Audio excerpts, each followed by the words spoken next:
you struggling to identify with your niche? As online entrepreneur, whether you are a coach or a healer or providing some sort of service online, you can't avoid talking about your niche, which is your specialization, your sweet spot in the industry. Today, we have invited Lisa, an empowerment coach, to share with us her view on niching and the real reason why entrepreneurs can't decide on their niche. So let's invite Lisa on now. Those Lisa's audience who are new to my world, I'm a business alignment coach who work with heart-led coaches and healers, looking at their gene keys, human design, and astrology to help them simplify the experimentation process in business and come back to yourself. Hi, Lisa. Hi, Jane. How are you? I'm good. So good to have you with us today. Yes, good morning to you. Yeah, and good evening to you. Yeah, so tell us more about yourself. Where are you located in the world? What do you do? Yeah. Sure. So I reside outside of Boston, Massachusetts in the United States, on native Nipmuc, Massachusetts land. And I'm originally from New Jersey, and then my family is actually from China. So I was the first in my family to be born here. Um, and I will always be a Jersey girl. There's some, I don't know how familiar you are with that term, but there's something to it for all those from the States that are watching. And I am a writer and an empowerment coach, and I am loving helping entrepreneurs with their businesses and really helping them with their mindset around it. I think that that is actually the biggest obstacle because it's not really about reading more books, taking more courses, taking more programs, and taking in information. Um, I'm a line one, so I love my information, but it also goes beyond that. Mm-hmm. Yeah, mindset can be so important, right? Especially like the self-talk portion. I feel like that's like really crucial in business. Like sometimes we call it the inner critic, and then when the self-talk is more empowering, I find that things just become easier, even though we might experiencing some difficulties, challenges. When the mindset shifts, is different, right? A perspective. Yeah. I feel like, I'm a mother to three children, and I feel like between motherhood and entrepreneurship, I've got these two paths to enlightenment of sorts. And there's so many lessons that happen in entrepreneurship. There is this requirement, I think, for those who want to be mindful, who want to be intentional, authentic, and aligned in the process. There is this requirement for us to level up, and it's not about like doing more reps. It's not about getting physically stronger. It's not about again reading the books and all of that. It really is about like strengthening the mind, strengthening the mindset, and really looking at the the reasons why we are the way we are. Yeah, and as I like to call it, like business, like running a business is sort of like a spiritual awakening by itself and motherhood as well. And like spiritual awakening is all about coming back to ourselves, isn't it? And yeah, so now as I know that you want to talk about niching today. So yeah, I would love to hear your take on niching and yeah, and why Yeah, it's important and what is important in your work. yeah. Yeah, so I am holding a workshop in a couple weeks on niching, so this is very top of mind for me, and it's also something that I personally have struggled for a very long time on, because I don't know where in my human design or my astrology or whatever tells me this, but like I am a Jane of all trades, master of none. I do a little bit of everything. I've always excelled at that. When I studied health, I studied holistic health. I went to business school, I studied strategy. It wasn't like I was studying accounting or marketing. Even marketing is very broad, right? But it wasn't like I was going into the liberal arts and studying like psychology of animals.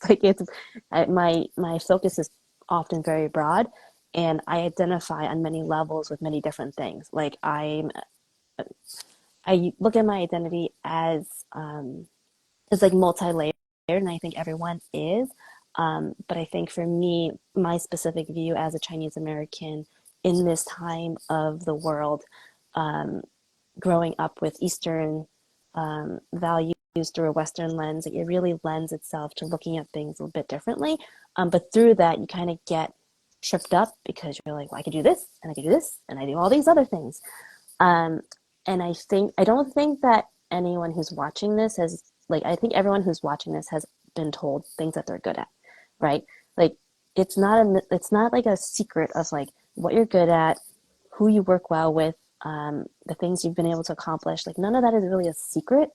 For me, I think the issue and the reason why people aren't able to actually say that's the thing I want to do and that's the thing I want to stick with is the mindset, is the beliefs that they're holding that are preventing them from actually saying that's the thing I'm going to do.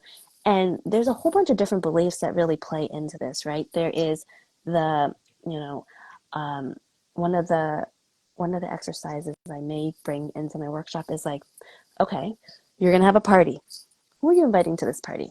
Do you feel like you need to invite your neighbor and your aunt and your grandmother and the guy you met at the grocery store right now? Like, or do you feel like you have a very specific list and you know exactly who you want to invite? And why do you want to invite those other people? Or rather, why do you feel the need to invite all those other people? Is it because you've been taught that you need to be inclusive, that you shouldn't shut people out, that you can't actually focus on one particular thing, that you have to be friends with everyone? I mean, there's all these different layers of beliefs that actually play a role in business as a whole and in niching specifically. And so that's my view on it, is that you are not lacking knowledge, you're not lacking insight particularly. You know what you like, you know what you don't like, you know what you want to do, you know all the different things you can do. It's just the fact that you are stopping yourself. And not you right now, but this little part of you that is living inside your brain that's saying, you're not enough, you can't do that, you're not worth it, it's dangerous, it's risky, all of those different various beliefs. Yeah. I like your analogy on the party, like who we want to invite, and sometimes it's like, like it's sort of, I feel like there's some sort of like people pleasing in it as well. Like I personally experienced that. Like, I feel like I need to please everyone, and that if I try to work with everyone, and then like, the message doesn't go across as impactful, right? Because you are not speaking directly to that person's problems per se. So, like something that I learned is like, this perspective of like, we can have different niche for each of us, right? Like for example, let's say, I can work with new entrepreneurs or pivoting entrepreneurs or people who have just been in this running their business for 2 or 3 years. So, I can even create offers targeting the niche, like, we can have different niche. And I feel like it's not like we need to niche the whole business, but niche the offer, right? What do you think about this? Yeah. The first time I heard of this was from George Gao, and he's like a very quiet, soft-spoken um, business coach, and I really like him. And he brought this up. He's like, "You're the niche. Like, you don't have to worry about that. But when you create something, you really have to target it for specific people." And I really love that.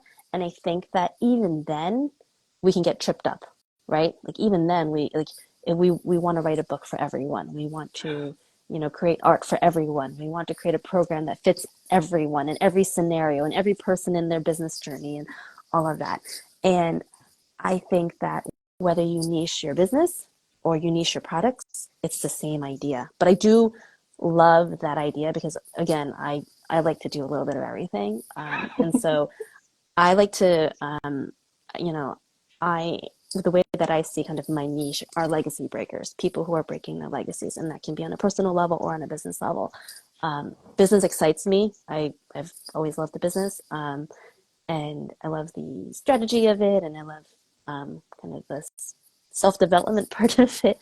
Um, but yeah, like you can, and then Ashley, who we're in the program with, Ashley Brianna Eve, she also mentioned it recently, and it's like it's true. And the thing is, like, that's the thing with business is like you are actually the ultimate determiner, right? Like you determine whether or not you like where you're gonna go, what you're gonna do. You have to make the call, um, and the only person that's stopping you is you, right? Like you're Mm-hmm. getting permission from your coaches, you're getting permission from these books you're reading.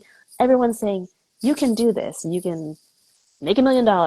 You can, build a really big business doing X, Y, and Z. And then you just stand there and you're like, what am I going to do?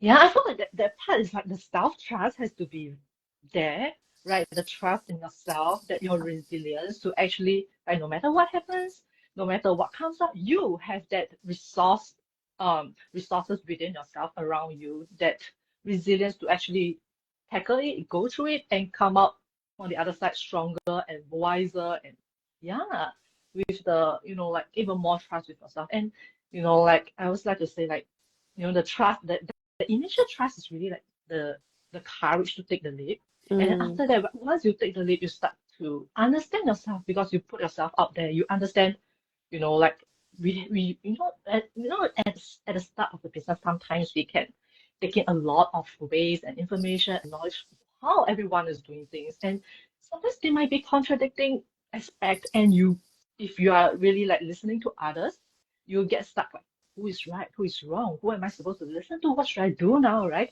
And but then when you come back to yourself and like, okay, when we bring in the portion of it, like, okay, what do I want to test now? I mean, I can test both ways, like that I learn, and then once I take that trust or just that playfulness, and then put myself out there, test it out, and then I start to understand myself better, and then like, the understanding, the action, it builds even more self-trust, it builds even more confidence in ourselves, right? yeah, I agree. I think that Mm. it requires this awareness, right? And someone who spoke earlier or message earlier, alchemy, healing, Oh, they said May, that hi May.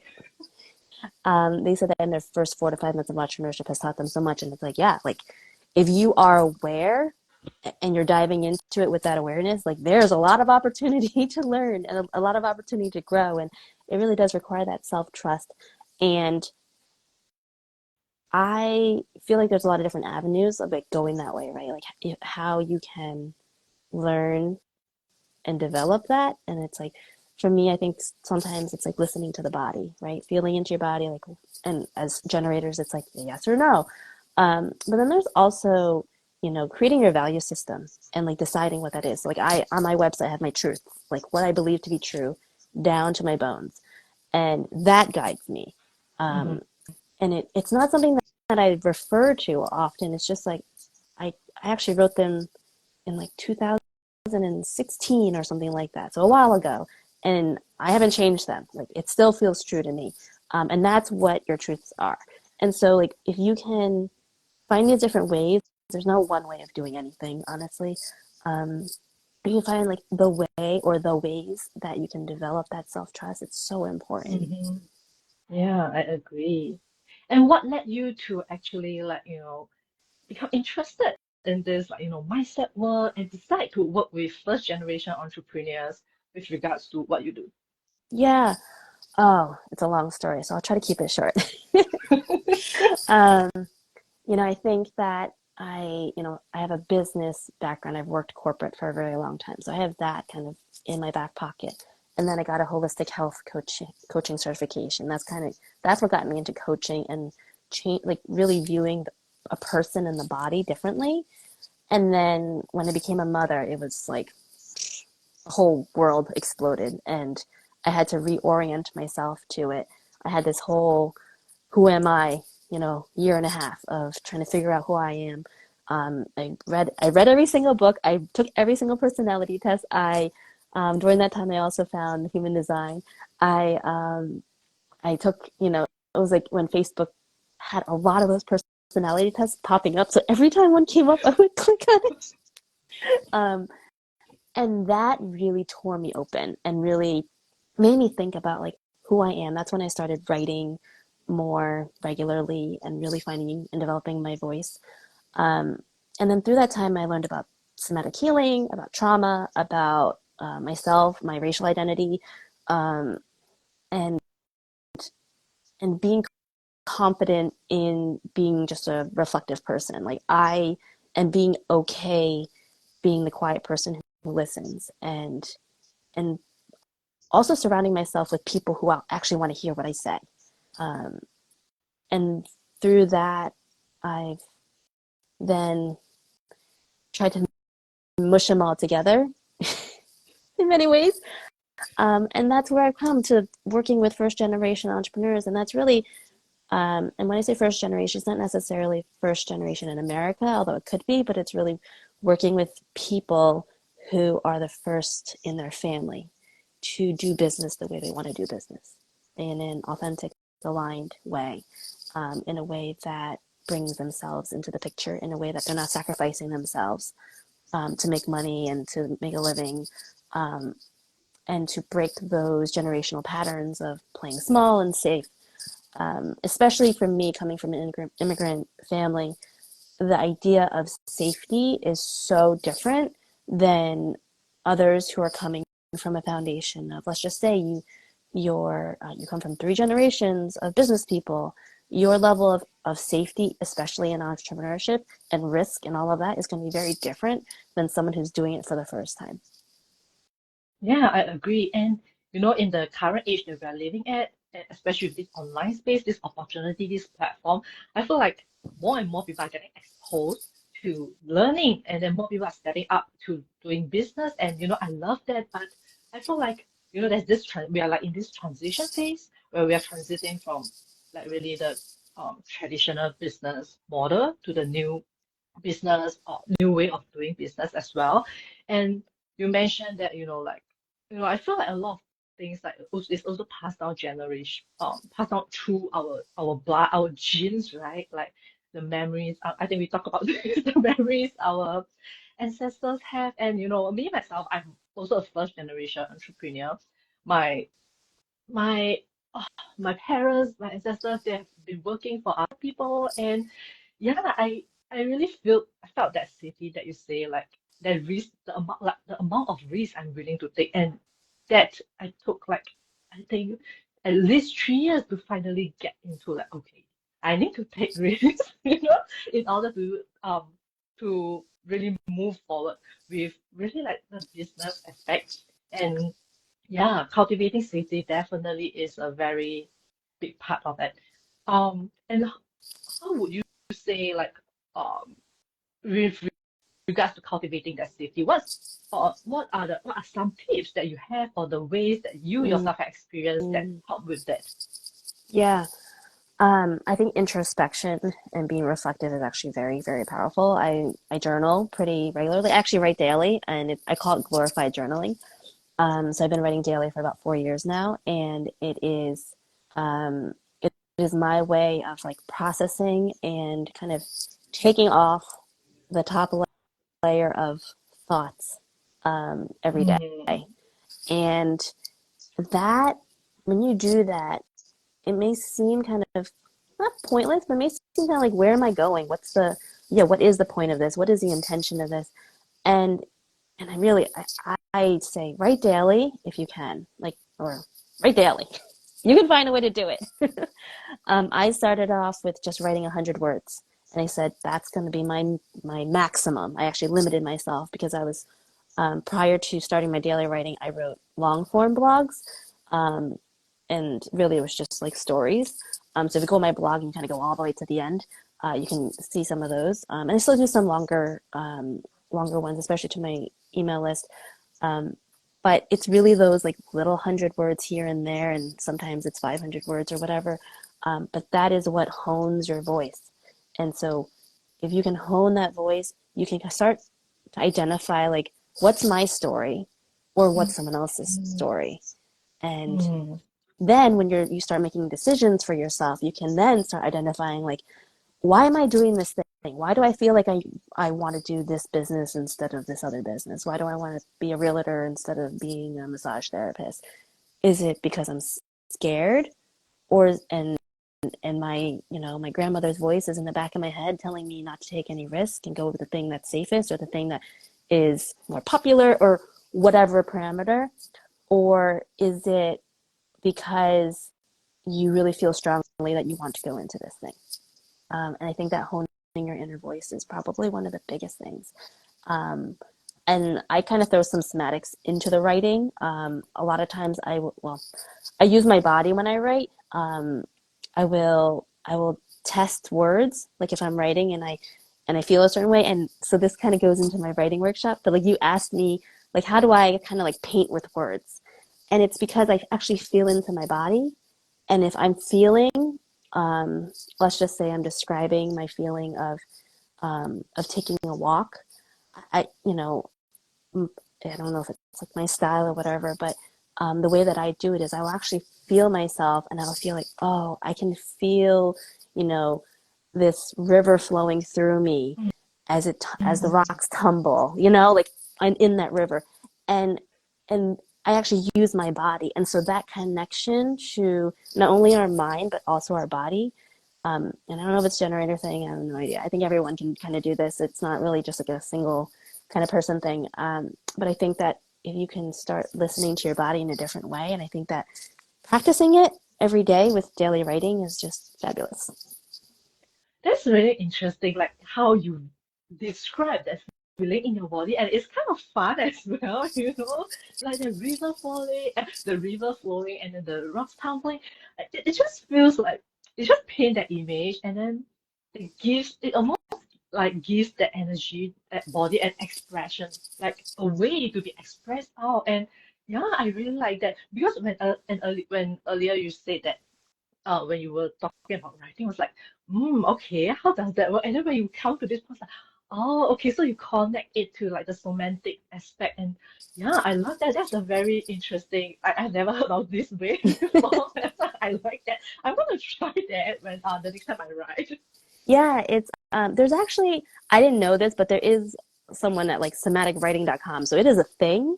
I didn't know. I just kind of figured it out on my own, and that's just the way that I write. Um, because it's just because you're just when you're developing your voice, like who else are you going to look to aside from yourself, right? Like we Mm-hmm. want to I don't want to read Elizabeth Gilbert all day and then try to emulate her, even Mm. though, I would love, that's a beautiful thing. But like, I want to be able to write my own. And when people read my writing, they think, oh, like you write so well. And it's, it's really nice to hear and all of that. And I love that. And at the same time, I'm like, yeah, and you can do it too. I don't think anything that I do is special. This is like the worst marketing of all time, but I don't think anything I do is special. I think that everyone can do what I do. Like my healing work, my goal is to teach people how to do it on their own. I don't think that I actually, um, nothing that I do, I want to keep a secret. I don't think that Mm. I own this information. It's just that I'm cultivating it, and through over time, I will be able to share it. Oh, that's really beautiful. Like, I love it because I feel like in the what I call the new business paradigm that we're moving into, I feel like information is not like really are meant to be shared to help everyone with like empowering everyone to come back to themselves and really. I feel like many of us are really like suppressing our voice and really not using our own voice. Mm. So like I love what you just said, like that that tip that you give to actually use writing and you call it semantic writing, right? I don't call it that, Okay. but there is someone who does that, and I Ah, just call it writing. I okay, okay. I call what I do glorified journaling because I've journaled since I was in fourth grade, and then over time, it became public. It's and Mm, the thing is, my rule is I don't share anything I haven't processed. So mm, I don't put out energy. I don't put out like loose ends out there energetically. I don't think that's safe. I don't think that's responsible or healthy. mm. I think it's really important to have, like, I try to wrap up my writing kind of really neatly at the end, or have it open ended with a question, but it's not like, I need you to read it and like give me feedback and like, I need something from my reader. That's not really the intention of my writing. The intention is these are my thoughts. If you want to read them, and Mm. this is kind of like where Elizabeth Gilbert says in Big Magic, you're like, you may think I'm writing this book for you, but I'm writing this book for me, and you just happened to have, you happen to have the chance to read it. But when she said that, it made me realize like, oh, I can write for myself. I can create for myself. I can, and having that permission actually also helps us remove those other voices.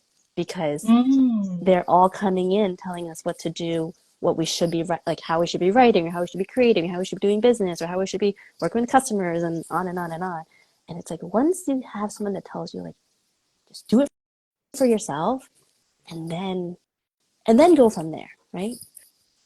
Yeah, just hearing that from you, like it almost like lift a pressure off me in terms of like posting content on Instagram. Because recently I've been like sort of like feeling this pressure, this struggling to put content out, even though there's a lot of things that I'm writing down and I'm not putting. And what you just did just totally lift that pressure. I was like, okay, I'm gonna write for myself. If anyone comes across this and extend their perspective, that's great. It's not just myself. And I think I read somewhere like our content, the first and foremost is like medicine for ourselves, Mm. and then to the people around us. It's also like a form of like filling our own cup first and then letting it overflow to others, right? Yeah. Yeah, and yeah, before we wrap up, any tips or anything else you want to add? Oh, um, I say to play the field. So, um, you know, one of the one of the most helpful things I've done is just taken a little bit of everything and created for myself. So if you're a person that's inclined to like read all the books and do all those things, like do that and figure out what it is from each of those modalities or aspects that really call to you, and then just take that and leave the rest. Mm, Because mm, we, I think in modern day society and kind of more westernized society, well, maybe Eastern too, but when the way that we're educated for the most part is that we're given information and we have to regurgitate it. And mm, it's really hard when our most formidable years, we are in an education system that's telling us what to do, how to think, how to do it, and we're penalized for, doing a math problem. Like my husband, my mother-in-law will tell me like often she's like, remember this one time like you're like my husband was in school and he got a question like a math question wrong, but he didn't get the answer wrong. He just did it the wrong way. And the thing is, ah, there's more than one way of doing math, of course, but really business. And ideally, we all get to this level of success and all of that. We all are going to take different routes, and the only person you have to answer to at the end of the day is yourself. Unless you believe in God, mm, then you answer to God too. But you you have to answer to yourself, and you have to be comfortable with it. And that's the only way that it's going to be sustainable, and that's going to fill you. Like if we want to create a business that also fills us, and it doesn't have to like give us, the ultimate meaning in the world and all of that, but it can't take away from us. Because if you want to do that, you can work corporate and you can work for someone else, and then you can relieve yourself of all the other stress that comes with being an entrepreneur. But take the information, and take it through your lens and develop that practice, because that will serve you well as you are continuing to grow through your various stages of business. thank you. Thank you for this advice. Yeah, I feel like that is really important. And yeah, the part where you say like take the part that called out to you and then leave the rest, right? Because if not, we can get overwhelmed as well with everything, all the information, all the ways of doing things. And yeah, each of us, we are literally like in our business carving our own path out. Like we all have our own path to take in the business, and there's no really right or wrong, right? You just have to find the path that is yours, that's meant for you. Mm-hmm. Yeah. And share with us, before we wrap up, share with us like the ways that first generation entrepreneurs can work with you. Yeah.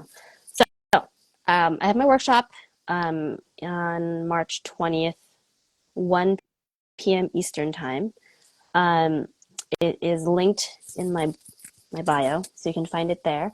It's Unlock Your Niche, and yeah, it's gonna be really fun. And then if you are interested in working one-on-one, you can sign up DM me. I'll send you a link to set up an exploratory call.